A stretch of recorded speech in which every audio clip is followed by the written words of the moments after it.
Production funding for Behind the Headlines is made possible in part by the WKNO Production Fund, the WKNO Endowment Fund, and by viewers like you. Thank you. The Brooks Museum Executive Director, Zoe Carr, tonight on Behind the Headlines.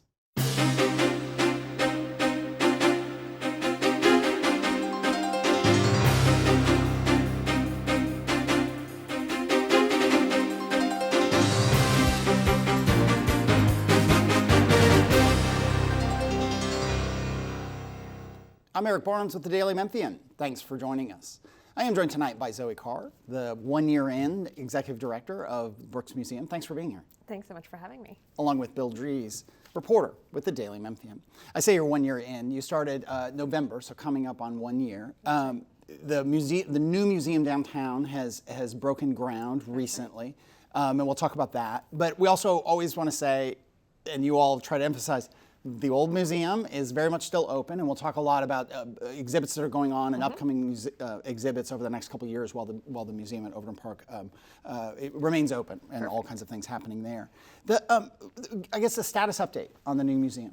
Sure. So we, if you've been by our site recently, you can see actually the construction trailers are loaded in and our construction fence is up. So we are moving. Our contractors are starting to do grading.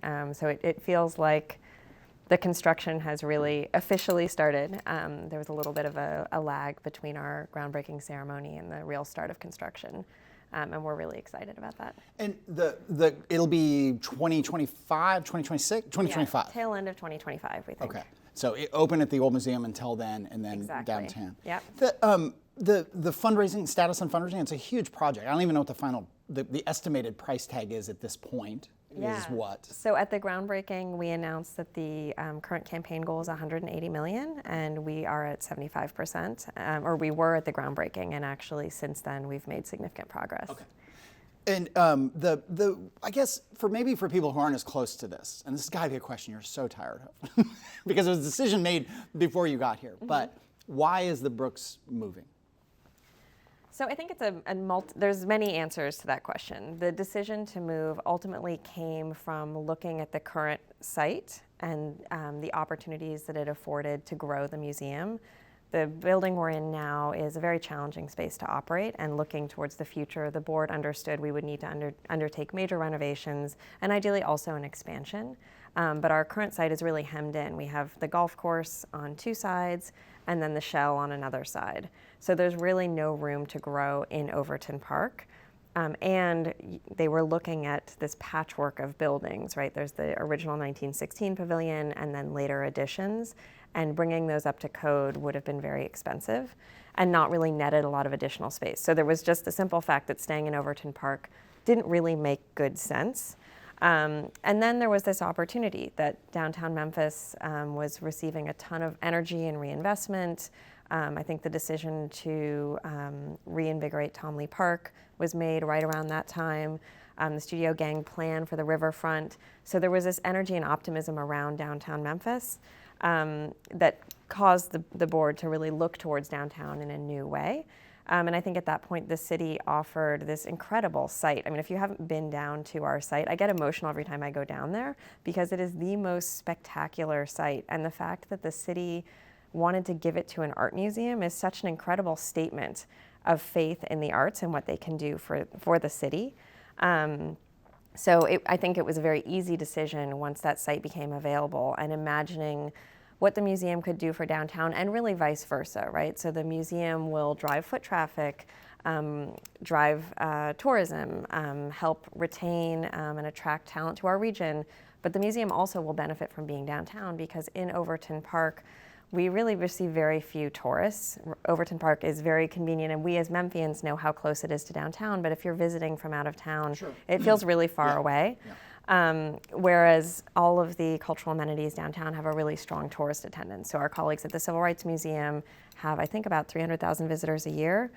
and almost all of those are tourists, whereas at the Brooks, we're getting about 100,000 a year, and none of those are tourists. So you think about that real opportunity to expand our audience, and that's very exciting too. And we recently had Carol Coletta, the head of Memphis River Parks Partnership, and which includes very much Tom Lee Park, talking about some of those things, talking about the 70-something, I always get it wrong, Bill, but it's the 70-something tour ships, riverboats that Yes, come in absolutely. every year. Yep. That there is now between Tom Lee Park and then later the museum, Yep. there's all these things. That was the last week or recently, and you can get that at WKNO.org, talking about some of those changes. But let me bring in Bill.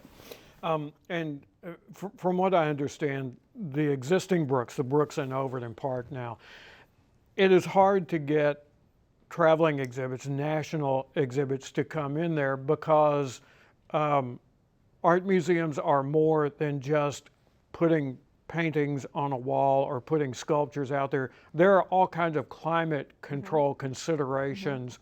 The more major the exhibition is, right? Yeah, and it's both climate, seismic control, right? Our current building is not seismically controlled in any way, so if there were an earthquake, there's a real risk to both the collection and anything on view. And then there are really serious size constraints. So the exhibition we have on view right now, Black American Portraits, at the other two venues, included this spectacular painting by Amy Sherald, which does not fit in the Brooks. So Memphians will not get to see it, which is really tragic. It's a really beautiful painting. She's a major artist. There was no way to figure out how to fit that thing in the building. So to me, that's the perfect case statement for why we need this new museum. Right. And the other question about this is, the Brooks does have more works of art than it can put in the museum now. What does a new building mean in terms of assessing the Brooks's collection and what rotates and what's a permanent part of the museum? Yeah, I think that's in some ways more of a programming decision. So most museums have more art than they could ever show. The extreme being the Metropolitan Museum of Art, which I think has around 2 million works of art, and they might show 0.01% of their collection. So the idea of a larger building allowing you to show more of your collection, I think, is a little bit of a fallacy, because the collection is going to keep growing. We, as the City Museum for Memphis, are going to keep buying art for Memphians, recording both the art produced here, but also the great art produced nationally to the extent that we can in our collection. But what I think the new building really does is reshape how we see the collection. It's a completely different frame, and our current building is very challenging to walk through. I don't know what your experiences as visitors have been like, but it's not inspiring. Whereas great architecture inspires you and helps you look at the art in a different way. So I think it's less that you'll see more. You will see more. There's 50% more gallery space, so you will see materially more art. But I also think it's how you will see it, and the way you'll be able to appreciate the individual works of art will be completely different. Right. So, how do the galleries themselves work with the surroundings, notably with the river and the harbor right at your doorstep on that side of the building, so to speak? I mean, my favorite thing about this new building is that it really is a series of public spaces that just happens to have a museum sort of nestled around it.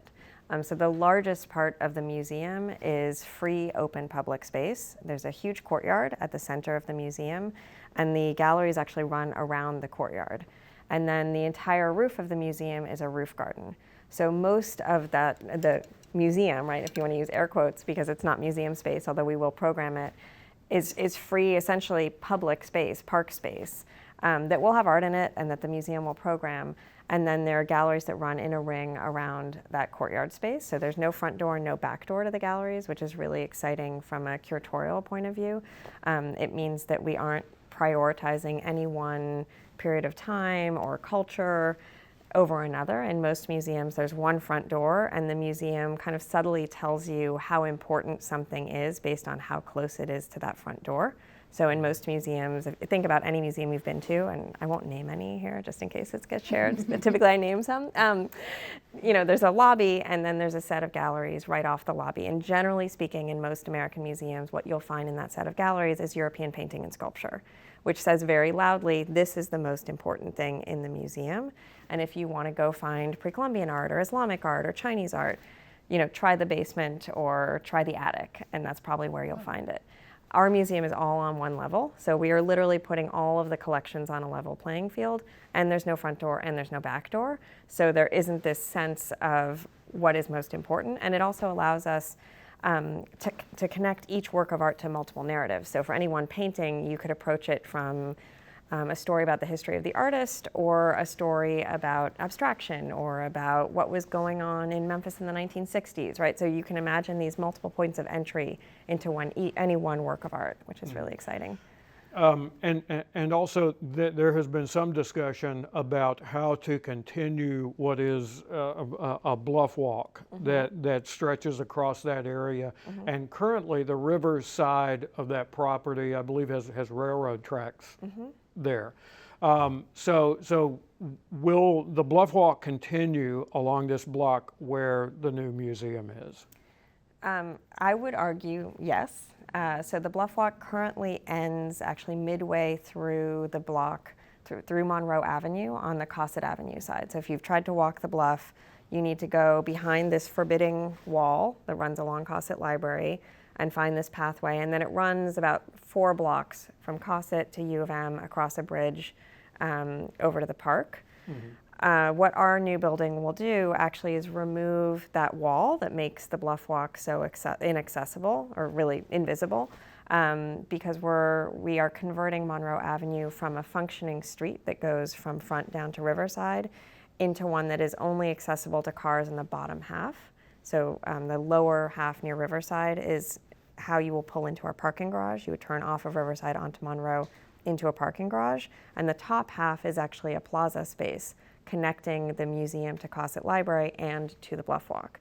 So by removing that wall and adding this plaza, all of a sudden from Front Street, you can see all the way to the bluff walk, and then the bluff walk continues around Cosset across this plaza, and then you can decide, there's a version of this bluff walk that continues in the museum, so you could take the elevator up to the roof, and you could do a beautiful circuit around this newly rebuilt bluff that is a rooftop, or one of the things that our architects were very intentional about with our building is thinking about the pedestrian experience. So on both the Front Street side and the Union Avenue side, the building is set very far back from the street. The sidewalks are extra wide and landscaped. So we believe we're creating a new urban bluff walk, really, that goes around the building. So you can walk from the bluff walk across this plaza on Monroe, along Front Street. So you'd have this beautiful landscaped experience on this wide sidewalk where you're separated from traffic, and you have views all the way along into the museum, down Union Avenue, and at the bottom of Union and Riverside, you can connect to the Riverwalk. Okay. Museums do so much more than just painting, sculptures, photography. The Brooks has taken its lobby in the last few years and done some what I think are some really innovative things in terms of installations. Is this new space built more for that than what some folks have called a marble box that opened a very long time ago? Yeah, I think one of the other really exciting things about this building is all of the opportunities for living artists to intervene. So our lobby space, like our current rotunda space, I think is waiting for artists to come and animate it. And we're having some wonderful conversations with the curatorial team about how to think about programming that space. I imagine that it will change over time, much like our rotunda. And then there are really interesting moments both in the courtyard and on the roof for contemporary art, as well as sort of hidden moments. There's a hidden stairwell, which I'm dying to put a mural in, so you'll happen upon this mural as you walk up the stairs. So lots of really exciting moments to bring in living artists. You mentioned the walk, and I should say we recorded this a week ago, so if there's any update, it's been a week since we talked to Zoe. That you have been in mediation with Friends of Our Riverfront about a group that is making, and I might have Bill do a history lesson here in a second, so brace yourself, mediation about whether there is a promenade, one of the original uses that the heirs of Overton, the founders of modern, or the city of Memphis, are not happy with the design. What's the status of mediation, or can you talk about that? It's unfortunately confidential. Okay. Bill, to give some context to what I said, Friends of Our Riverfront is who and what? There's some long history to this. Friends of Our Riverfront includes the Overton heirs. These are the heirs of John Overton. When the city was founded, established in 1819 into the 1820s, the founders had a very specific provision that the promenade, what they called the area that faces the river, for the city existing at that time, would always be public space. And rather than being boilerplate in it shortly after the city was founded, the folks who lived here, because the founders of the city did not live here, they lived in Nashville for the most part, but they came back and discovered that the folks who lived here had cut an access road into the promenade to the riverfront. So they reinforced this promenade exception in terms of reserving it for public use. This has come up before. It has come up before with the current bluff walk that goes in front of some houses that are on the bluff itself overlooking Tomley Park. And it has come up again in this case. Yeah, and we have been following this in Daily Memphian, and will continue to do so. The old museum in Overton Park, what do you know? What happens next with that in 20 beyond when you all move out? So I don't know all the answers. I do know it's a city-owned facility, so the city of Memphis will, I think, be searching for a new tenant. We're obviously very interested in who ends up there, and really interested in continuing to collaborate with this wonderful network of partners in the park. I think Overton Park, from what I understand, maybe more so than ever in the past, feels like this really wonderful growing community of cultural partners who are really working together to make the park a dynamic place. So we want to make sure that that stays successful. I think I have heard that, I don't know if we've reported that the city is planning another, as they did with the old College of Art building, where the Mellon Museum is now going in with a big tens of millions of dollars expansion and so on. They're going to go through another public process and start assessing proposals. Is that what you've heard too? Am I saying that right, Bill? Yeah, in effect, take proposals for the use of the building and see if one of them meets with the city's needs, or if not, then look at some other options. With 9 minutes left here, let's talk a bit about, you mentioned what an exhibit that's about to open, the Black American Portraits. Let's walk through what's in the museum now and what's coming up. Sure. So this coming, or actually, well, just opened. Black American Portraits. Time warp. Sorry, because we pre-taped this. Black American Portraits opens on August 17th, and that is a traveling exhibition coming to us from the Los Angeles County Museum of Art. Just before coming to Memphis, it was at Spelman College, and the exhibition was conceived in 2020 at a moment where all over the media were just these images of Black pain and suffering, and the originating curators, Christine Kim and Liz Andrews, were interested in what LACMA could do to present an alternative vision and different ways to view the Black community and to support the Black community. So the exhibition looks at portraiture, mostly by but entirely of Black people. And the earliest portrait was done in around 1820, and the last portrait, I think, it was Mickalene Thomas's, and it was finished for the show. So really 200 years of history in all media, from painting, photography, sculpture, film. There's a fantastic Bisa Butler quilt. And in Memphis, we were interested in adding a Memphis twist on that story. So we both included artists in our collection. There's a beautiful Jared Small on the show. And then we added historic materials. So we have a fantastic selection of works from the Hooks Brothers Photographic Archive. And that's a photo studio that operated in Memphis between 1910 and 1979, and really documented the everyday life of the Black community. So there's this amazing selection of works just documenting the sort of extraordinary ordinary is what we've been calling it. There's a ballet show by high school students. There are Boy Scouts, really beautiful photographs. So there's a really nice Memphis component to the exhibition as well. So that's on view at the museum through January. You were talking about our rotunda. We have a beautiful new rotunda project opening in November. An American artist named Thomas Jackson who works with tulle and fans and makes these really beautiful sort of it almost looks like, I think our curator compared it to drawing with chalk and then blowing it, and that sort of effect of color spreading across space.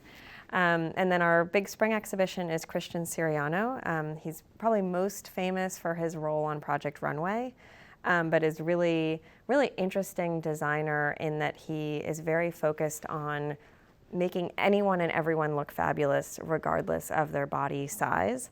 So there are many designers who will only dress actresses if they fit in that very small, tall, skinny sort of body type, and he is famous for dressing everyone from Lil' Kim to Billy Porter with Michelle Obama in the middle. So really this huge range of sort of important political folks, but also cultural all the way through. With 5 minutes left here, apologies to Bill. Let's make sure we talk about this. The planning has begun. It'll be years in the making, but for an exhibit marking Memphis College of Art. Absolutely. Which closed in 2020 during the pandemic in the most sort of unceremonious of ways. Kind of traumatic. Yeah, very. I mean, it was you were not here then, but it was truly a traumatic thing that suddenly it was announced that they were going to close. They were trying to do a last year and kind of have a last great graduation ceremony. It ended up, like my own son's graduation, being by Zoom. But talk a bit about the effort to bring together work and people and so on and mark the great history of MCA. Yeah, so actually when I had decided to come here, one of the first things that I stumbled upon was the book that the Memphis College of Art produced as it closed in 2020. And I was struck by how many artists I already knew in that book, and how important the Memphis College of Art had been. I knew nationally, but I imagined also locally. So it felt like as we were leaving the park, the right thing to do was to really tell that story in a comprehensive way.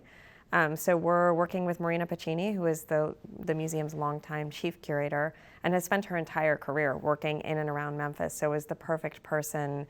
She knew everyone, she knew where to find the stories, where to find the works of art. Because it's really a little bit of like a Sherlock Holmes curatorial project where we've launched a big request for people who know things and have access to things to let us know.